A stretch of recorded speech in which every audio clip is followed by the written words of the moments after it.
Le mercredi 23 mars 2022, une délégation des acteurs publics du secteur de l'électricité, comprenant les directeurs généraux de l'énergie, de Côte d'Ivoire Énergie et de la CIE, a visité le Car Power Ship suite à la signature le 24 janvier dernier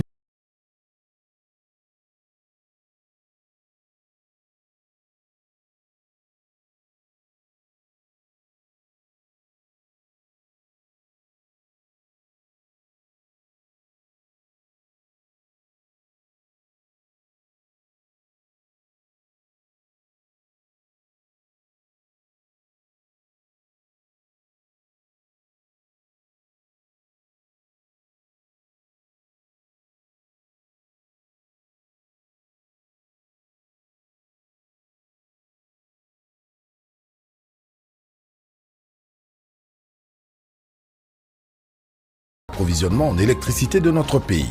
Il est donc essentiel pour satisfaire les clients que nous disposions de suffisamment de capacités qui vont permettre de répondre à ces demandes qu'on voit venir chaque semaine, à la fois au niveau du grand public mais également au niveau des industriels.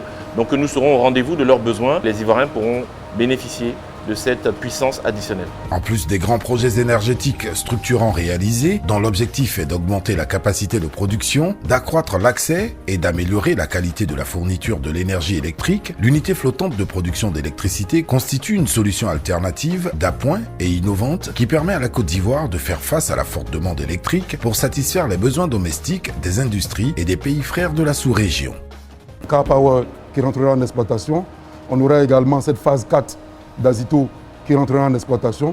Cela va nous faire à peu près 379 MW de puissance additionnelle installée. Et cela va renforcer d'abord le parc de production, va faciliter l'exploitation et va nous permettre de couvrir avec beaucoup plus de facilité toutes les demandes qui nous sont adressées au plan national, mais également devant nos responsabilités sur le marché sous-régional. La phase de travaux des raccordements de la centrale flottante Powership au poste haute tension d'Azito a démarré depuis quelques semaines. Ces travaux réalisés en continu par les équipes de Côte d'Ivoire Énergie et de la CIE, appuyées par celles de Car Power, pourraient entraîner quelques perturbations sporadiques de la fourniture de l'électricité.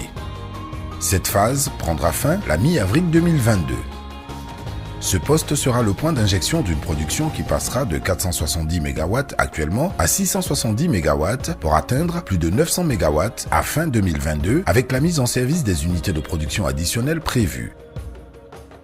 C'est un pas supplémentaire que la Côte d'Ivoire vient de franchir vers la réalisation de son ambition d'être le hub énergétique de l'Afrique de l'Ouest, au-delà de la satisfaction de la demande nationale d'électricité en forte croissance. Côte d'Ivoire Énergie, construire la Côte d'Ivoire électrique.